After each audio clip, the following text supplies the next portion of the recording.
हो सकता है ये नारायण ही स्वयं क्यों ना हो, सावधान हो जाओ। और जब बोले क्या चाहिए, बोले 3 पग पृथ्वी। बलि ने कहा देखो मां गुरु जी कहा था ना मैंने, इन ब्राह्मणों को मांगना भी नहीं आता, ना इन ब्राह्मणों को मांगना था, ना इन ब्राह्मणों को सब्जी बनानी आती। किसी घर जाएंगे, बोले क्या जजमान, बोले बस जी सीताफल मिल जाए और क्या चाहिए, आलू मिल जाए भूंज लेंगे बस।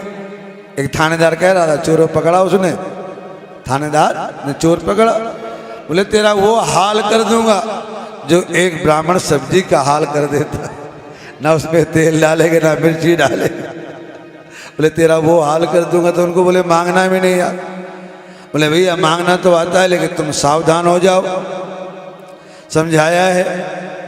और बोले गुरुदेव मैंने तो वचन दे दिया। तो गुरुदेव ने कहा ये आप 8 जगह झूठ बोल सकते। स्त्री सु, स्त्री के साथ में झूठ बोल सकते हैं। स्त्री में पत्नी और बहन नहीं आती, स्त्री में पत्नी और बहन नहीं आएगी, इनसे झूठ नहीं बोलना चाहिए। नर विवाहित, किसी का विवाह बनने वाला हो, लड़के लड़की की शादी हो रही हो, वह थोड़ा बहुत झूठ, ज़्यादा झूठ नहीं। लड़की कैसी है, बोले भगवान कृष्ण की बहन लगती है, और ज़्यादा मोटी तो बोले खाते पीते घर की है, कोई भूखे घर की थोड़ी। अरे बढ़िया सेठ जी का चक काम है तो खाते पीते घर की, लेकिन हम तो सत्यवादी बन जाएंगे। भैया 90 किलो से कम नहीं हो सकती, आप देख लेना, लो चाहे बेचारी 80 किलो हो। हमने तो पहले ही ऐसा वो कार्य कर दिया, ऐसा कार्य हमने पहले ही कर दिया। इसलिए हमें किसी का विवाह होता है वहाँ, और उसमें व्यापार में कितना झूठ बोलना चाहिए। झूठ बोलो आप, लेकिन जैसे व्यापार में बोला जाता है आटे में नमक, उस तरह से भैया पैसा खूब ले लो, लेकिन कम से कम असली चीज तो दो। गेहूं का आटा MP का आटा है, ये होता है मथुरा का आटा, MP का आटा है। अरे MP का आटा दो, भाव 5 रुपए फालतू लो, लेकिन चीज तो MP वाली ही दो ना। तो व्यवहार में, व्यापार में, और प्राण संकट पड़े हों, हमें कोई ऐसा प्रकार के भी आता है, गो ब्राह्मण की रक्षा के लिए इस तरह हमें इस जगह हम झूठ बोल सकते हैं। तो बल्ली ने कहा यहाँ तो कोई प्राण संकट में है नहीं, कोई व्यापार में नहीं है, मैं तो गुरुदेव दान ही दे रहा हूँ। बोले नहीं दो, मान जाओ। और जैसे संकल्प के लिए हाथ में क्या लिया जाए, बोले फूल, चावल, सुपारी, दूब। अब जरूरत नहीं जजमानों को सुपारी रखवाने की, 100 का नोट रख लो सब हो जाए, ऐसा नहीं। संकल्प में फूल, चावल, सुपारी, दूब, फिर दक्षिणा होना चाहिए और जल होना चाहिए। अब जल डालने के लिए जैसे आए तो उसमें टूंटी के अंदर शुक्राचार्य घुस गए। अब भगवान को क्रोध आ गए, तुम्हारा जजमान है ठीक है, तुम तो भैया दक्षिणा लो, लेकिन हमें अपनी इच्छा से दे रहा है तो उसमें निषेध नहीं करना चाहिए।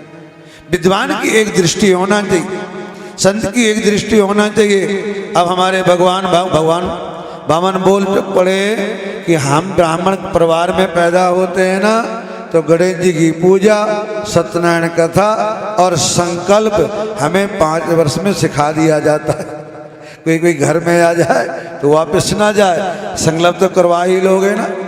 बोले संकल्प करवाना आता है, और टोटी में जैसे जल नहीं गिर रहा था, भगवान ने कुशा डाल दिया, उनकी एक आंख शांत हो गई, शुक्राचार्य एक दृष्टि वाले हो गए और संकल्प करवा लिया। और जैसे महाराज एक पैर में सारी पृथ्वी, दूसरे पैर में ऊपर के लोग सारे नाप लिए। ब्रह्मा जी ने ऊपर चरण धोया, कमंडलू में लिया, बोले तीसरा पग कहाँ रखे, कौन सा स्थान शेष बचा। गरुड़ द्वारा बलि को पासे में बंधन डाल दिया गया, बोले अभी तो हम बचे। लेकिन महाराज 3 पैर पृथ्वी के दान से भगवान बलि के द्वार पर जो है आए, इनके जो महाराज ऋषि आदि आए, ब्रोचन आदि आए, उनने कहा आपने हमारे पौत्र पर बड़ी दया किया है और इस प्रकार भगवान इनके द्वारपाल बन गए, इनके बसीभूत हो गए हैं और ये बलि सुताल चले गए। इंद्र को सुरग का अधिपति दिया है और इस तरह ये उनके दरवाजे में रहते हैं। बोले जब भी मैं निकलूं आपका दर्शन हो। लक्ष्मी आदि गए उनको लेके आए रक्षाबंधन वाले दिन। वामन अवतार के बाद में मत्स्यताई कथा का वर्णन किया गया है और उसके बाद वैवस्वत मनु पुत्र सुदुम्न आदि स्तुति की प्राप्ति की बारी कथा सुनाई है। उसके बाद मनु के 10 पुत्र और पौत्रों के वंश का वर्णन किया गया। सरयाती के वंश में उत्पन्न सुकन्या रेवती का उपाख्यान का वर्णन किया जाएगा। नभक उनके पौत्र अम्बरीश भगवान के बहुत बड़े भक्त हैं। एकादशी का व्रत करते हैं, भगवान का ध्यान करते हैं और द्वादशी को ब्राह्मण को भोजन कराने के बाद फिर अपना ये व्रत खोलते हैं। इन्होंने दुर्वासा ऋषि को निमंत्रण दिया, हमारे यहाँ आप कल व्रत को खोले, पारायण करें। दुर्वासा ऋषि गए यमुना नहाने में, वहाँ तो विलम्ब हो गए। द्वादशी व्यतीत होती जा रही थी। आचार्यों ने कहा आप चरणामृत ले लें। जैसे चरणामृत लेने के लिए दुर्वासा आ गए। बोले तुम बड़े दूर तो भाई, निमंत्रण देते हो और पहले व्रत खोल रहे हो। दुर्वासा ऋषि ने एक जो है सुकृत्या प्रकट किया क्रोध में इनको मारने के लिए। लेकिन महाराज भगवान का सुदर्शन चक्र उनकी रक्षा के लिए आया और दुर्वासा ऋषि प्राण की रक्षा के लिए 1 वर्ष तक पूरी पृथ्वी में घूमते रहे। बाद में कहा कि आप उसी भक्त के यहाँ जाएं। जब वापस आए इन्हें क्षमा याचना मांगी कि आपके द्वारा मेरे द्वारा आपको बहुत कष्ट मिला है और उसके बाद प्राण आदि किया। उसके बाद में इक्ष्वाकु वंशी मानधाता और सौभरी ऋषि की कथा श्रवण कराया है। सौभरी ऋषि भी यमुना किनारे बैठ करके माला फिरते हैं। ये 1 घंटा दान दे देना, हम ठीक 8 बजे आरती करवा देंगे। थोड़ा आज कथा विलम्ब हो रही है इसलिए। उसके बाद सौभरी ऋषि ने देखा मत्स्य और मछली को विवाह करने की इच्छा हुई। मानधाता के राज्य में गए, बोले उनके यहाँ 50 कन्या हैं। बोले 1 कन्या दे दो। राजा ने देखा ऋषि को, बोले आप हमारे महल में चले जाओ, जो आपको कन्या वरण कर ले उसको आप ले आओ। उन्होंने अपनी तपस्या के द्वारा बड़े सुंदर बने और 50 कन्याओं ने उनको वरण किया, लेके आए। भोग करने के बाद ज्ञान हुआ। फिर जो है मानधाता के वंश त्रिशंकु और हरिश्चंद्र का उपाख्यान सुनाया है। और उसके बाद में बोले इन्हीं के वंश में जो है अंशुमान के वंशज और भगीरथ सौदास आदि खटवांग राजा हुए हैं, बड़े धार्मिक राजा हुए। और इन्होंने अपने जीवन में गौ की सेवा बड़ी की। एक बार दलीप जो है स्वर्गलोक से आ रहे थे, रास्ते में नंदिनी को देखा, प्रणाम नहीं किया। प्रणाम न करने के कारण इनके यहाँ कोई संतान नहीं हो रही है, तो इनको बतलाया गया कि आप पहले गौ सेवा करें। तो राजा दिलीप ने गौ की सेवा बड़ी किया है।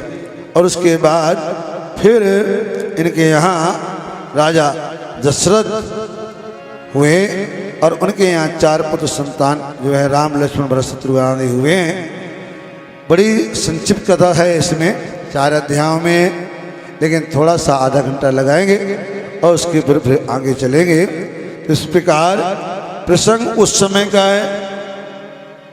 पहले तो याज्ञवल्क्य भरद्वाज जी आदि ने कथा के विषय में जानना चाहा और भगवान शिव जी अपनी पत्नी को लेकर के कुंभज ऋषि के आश्रम में जा रहे हैं। वहाँ उन्होंने सत्संग पान नहीं पान किया। उसके बाद उन्हें वह अपना शरीर छोड़ना पड़ा। फिर दोबारा उनका जन्म हुआ। बड़ी तपस्या की और तपस्या करने के बाद जब भगवान के साथ में शिव जी के साथ में पार्वती के रूप में विवाह हुआ है, तब इनके मन में भाव आया कि अब मुझे आप वह कथा सुनाइए। पुण्य पुण्य प्रभु पद कमल जही जोर पंकुर पान बोली गिरजा बचन बर मनो प्रेम सन। अब उस समय कौन थी? अर्धांगिनी। अब क्या कहती हैं? नाथ कृपा अब गयों विषादा। नाथ कृपा गयो विषादा। सुखी भयों प्रभु चरण प्रसादा। सुखी भयो प्रभु चरण प्रसादा। अब मोहि आपन किंकर जानी। अब मोहि आपने की कर जाने। यद्यपि सहज जड़ नार अयानी। यद्यपि चरण में नारे गाने।